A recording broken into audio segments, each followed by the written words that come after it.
민주당에서는 이번 22대 국회가 마련이 되면 제일 먼저 물가 문제가 심각하기 때문에 25만 원 민생 지원금 공약을 관철하기 위한 입법화에 나서겠다고 주장합니다. 조국혁신당은 이 문제에 대해서 어떤 입장이신지 여쭙고 싶고요. 이재명 대표는 이번 선거를 특히 이 지역에 6번이나 왔습니다. 신한일전, 특히 과거에 있었던 친일 청산에 굉장히 무게를 두고 선거 캠페인을 하고 있는데요. 관련해서 조국혁신당의 조국 대표는 좀 어떤 생각이신지 여쭙겠습니다. 지금 저희가 전국을 돌다 보면 영세 자영업자들 많이 만나거든요. 그분들 말씀이 코로나19 때보다 더 힘들다 이런 말씀 많이 하십니다. 코로나19 때 다 문 닫았고 시민들 모두 집에 들어있는데도 뭐 엄청나게 어려운데 그때보다 더 힘들다는 말씀을 많이 하세요. 특히 지역을 가다 보면 지역의 구도심에 있는 건물의 1층은 거의 다 문 닫았습니다. 거의 공실입니다. 그런 상태더라고요. 그 점에서 제가 민주당의 공약을 보았는데 저는 기본적으로는 찬성입니다. 찬성이고 남아있는 게 뭐냐면 저희 저 조국혁신당의 공약과도 관련이 있는데 현재 이 우리나라 예산 관련해서 예산 편성권은 대통령에게 있지 않고 기재부에 있습니다. 기재부에 있어요. 재난지원금이건 지금같이 민생지원금이든 뭐든 간에 제가 여러분께 여러 번 언론에서 말씀드렸는데 문재인 정부 말기에 당시에 워낙 코로나19로 어려워서 문재인 대통령과 당시 김부겸 총리가 재난지원금을 100% 주자라고 방침을 정하고 추진을 했습니다. 근데 당시 기재부가 100% 전 국민에게 주게 되면 재정 적자가 나가지고 나라가 망하니 안 망하니 그래가지고 끝까지 반대를 합니다. 예산 편성권이 기재부에 있다는 거죠. 못 해주겠다는 거예요. 근데 그거를 강제로 하게 되면 직권 남용이니 뭐니 이렇게 문제가 발생합니다. 그래서 당시 청와대 및 국무총리실을 한편으로 하고 다른 한편으로 기재부가 계속 조정을 하고 갈등을 일으키다가 80몇 %밖에 못 줬어요. 그런데 대선 직후에 윤석열 후보가 대통령이 당선되자마자 똑같은 기재부가 100% 다 줍니다. 100% 다 줘요. 윤석열이 영향력 밀어줬어요. 이게 나라냐? 근데 100%를 다 줬는데 우리나라 안 망했지 않습니까? 문재인 대통령이 재난지원금 100% 주자 할 때는 그렇게 주면 우리나라 망한다라고 했던 그 기재부가 윤석열 후보가 되자마자 다 줬어요. 이게 지금 이 기재부가 당시 문재인 대통령을 속인 것입니다. 지금 민주당에서 이재명 대표께서 25만원 민생지원금을 주자라고 말씀하시고 전 동의를 하는데 이거를 실현하려면 기재부를 바꿔야 됩니다.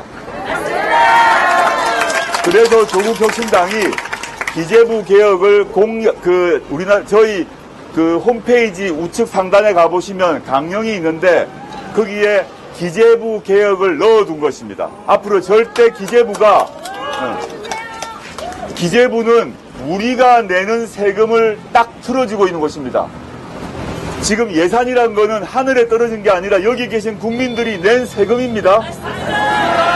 근로소득세건 또는 뭐 밥을 사드시건 물을 사드시건 술을 드시건 다 세금이 나갑니다.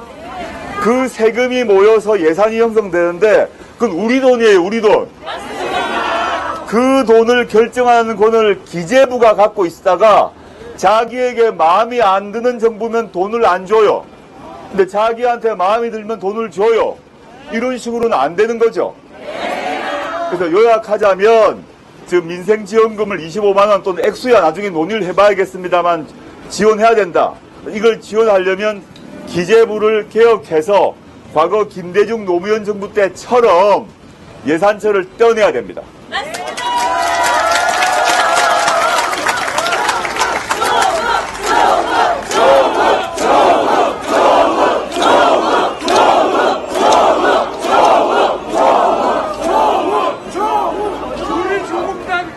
우리 조국 대만입니다. 한 분 더. 자, 뭐 하셨죠? 하나 까먹었네요, 얘기하다가. 아까 친일 이런 말씀하셨는데, 이런 말씀 하나 드리겠습니다. 제가 청와대 민정수석 시절에 어떤 일이 하나 있었나 하면, 당시, 우리나라 대법원이 일제 강제징용공 판결을 해가지고, 일본 기업이 배상하라라는 판결을 우리나라 대법원이 내렸습니다. 기억나시죠? 그 대한민국에서 그런 판결을 우리나라 대법원이 내렸으면 우리는 따라야 되죠. 대통령이건 행정부건 따라야 됩니다. 근데 윤석열 정부가 어떻게 했습니까? 우리나라 그 대법원 판결을 오히려 비난하고 일본 정부의 손을 잡아줬어요. 우리나라 대법원이 뭔가 잘못한 것처럼 비난을 하고 일본 정부의 입장이 옳은 것처럼 우리나라 윤석열 정부가 입장을 발표하고 있습니다. 그 입장을 유지하고 있습니다. 이게 도대체 뭐 하는 짓인지 잘 모르겠습니다. 저는 네. 아까 이재명 대표께서 여기에 6번 온지는 몰랐습니다만은 오셔서 뭐 그런 말씀 하셨다 그러는데, 현재 윤석열 정부가 무슨 이유인지 모르겠으나 중국 시장 스스로 날리고 러시아 시장 스스로 다 잘라버리고 오로지 미국, 일본 편향된 정치, 경제 뭐 모든 것을 미국, 일본하고만 하려고 합니다. 우리가 왜 그렇게 해야 됩니까? 전 이해가 되지 않습니다. 저는 그 점에서 이런 친일, 친미 편향의 외교정책 또는 경제정책을 펴는데 여기 계신 어떤 분이 책임이 있다고 생각합니다.